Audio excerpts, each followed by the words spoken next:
മർഹൂം കാഞ്ഞങ്ങാട് മുഹമ്മദ് ഹാജി തലമുറ കുടുംബ സഹായ കമ്മിറ്റിയുടെ ആഭിമുഖ്യത്തിൽ തലമുറ കുടുംബത്തിൽ മരണമടഞ്ഞ CH റഹീം കല്ലായി, അബ്ദുൽ ഖാദർ ഹാജി, CH ആലിക്കുട്ടി ഹാജി എന്നിവർക്ക് വേണ്ടി പ്രാർത്ഥനാ മജ്ലിസും അനുസ്മരണ യോഗവും സംഘടിപ്പിച്ചു. കാഞ്ഞങ്ങാട് തെക്കേപ്പുറം റോയൽ റെസിഡൻസിയിലെ കോൺഫറൻസ് ഹാളിലാണ് യോഗം നടന്നത്.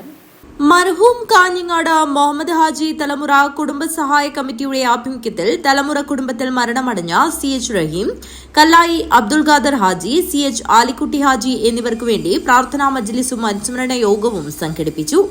കാഞ്ഞങ്ങാട് തെക്കേപ്പുറം റോയൽ റെസിഡൻസിയിലെ കോൺഫറൻസ് ഹാളിൽ നടന്ന പരിപാടിയിൽ വൈസ് പ്രസിഡന്റ് അബ്ദുൽ സമദ് ഹാജി അധ്യക്ഷത വഹിച്ചു.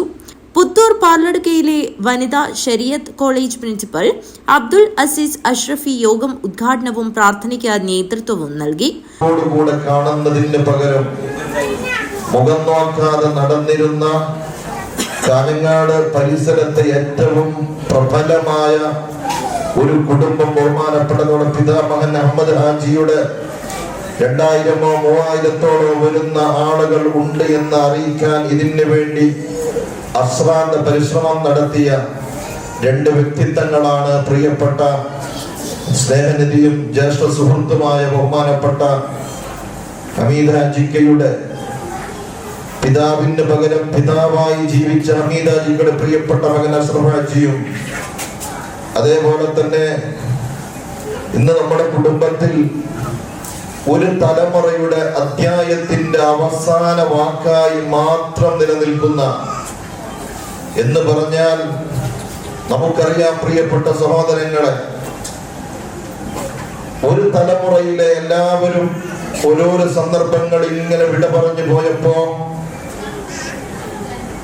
ഒരാൾ മാത്രം ബാക്കി നിൽക്കുമ്പോൾ അത് ബഹുമാനപ്പെട്ട ബഷീർ ചയാണ്. നമ്മുടെ പ്രിയപ്പെട്ട നമുക്കറിയാം, ഈ കുടുംബത്തിലെ നന്മയുടെ വഴിധാരകളായി, നന്മയുടെ വഴികളായി ജീവിച്ച ബഹുമാനപ്പെട്ട CH കുഞ്ഞബ്ദുള്ള ഹാജി എന്ന ദീനിനിഷ്ഠയുള്ള കർമ്മനിഷ്ഠയുള്ള ഒരു മനുഷ്യനെ ഫോളോ ചെയ്ത് ജീവിച്ച അനുജന്മാർ. മുതിർന്ന മാധ്യമപ്രവർത്തകൻ T മുഹമ്മദ് അസ്ലം അനുസ്മരണ പ്രഭാഷണം നടത്തി. Mattumal Hasan Haji, fancy Muhammad Kunhi, CH Muthalib, Kallai Hashim, Moosa CH, Jaleel quality, CH Nadeer എന്നിവർ സംസാരിച്ചു.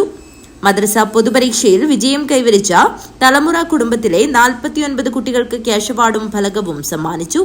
ജനറൽ സെക്രട്ടറി സുലൈമാൻ സ്വാഗതവും സെക്രട്ടറി അഷ്റഫ് കണിച്ചിറ നന്ദിയും പറഞ്ഞു. News bureau, Kanhangad.